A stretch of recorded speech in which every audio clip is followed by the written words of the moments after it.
আসসালামু আলাইকুম দর্শক, শুভ সকাল। সবাই কেমন আছেন?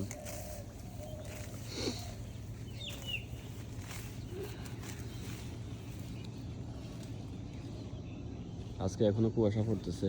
এখন সকাল 8টা পার হয়ে গেছে প্রায়। তো আমরা এখানে পেঁপে গাছগুলোতে সার দিচ্ছি আজকে, যেহেতু গাছগুলো এখন ফলন আসছে,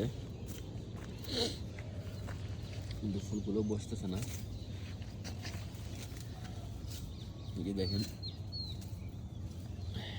সবগুলো গাছে মোটামুটি ফুল আসছে, কিন্তু ফুলগুলো বসতেছে না। তো সেজন্য আমরা বোরন এবং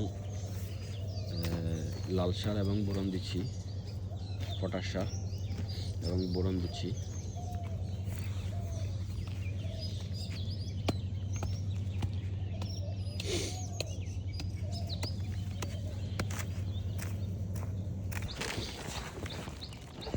হচ্ছে সজিনা গাছ।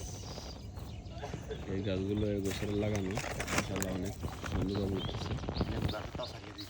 হ্যাঁ, লেবু গাছতে দিয়ে লেবু গাছগুলো এখন আমরা রমজান এই তো লেবু ধরে বুঝছেন রমজান। এই যে লেবু গাছগুলো আমরা 6 মাস আগে লাগিয়েছিলাম। তো লেবু গাছগুলো এখন বাড়তেছে মোটামুটি, শুধুমাত্র একটু পরিচর্যা করার অভাবে এগুলো ঠিক মতো বাড়তেছে না। তো ইনশাল্লাহ আজকে আমরা পুকুরে চুন দিব। গতকালকে লবণ দিয়েছিলাম, লবণ এবং পটাশ দিয়েছিলাম।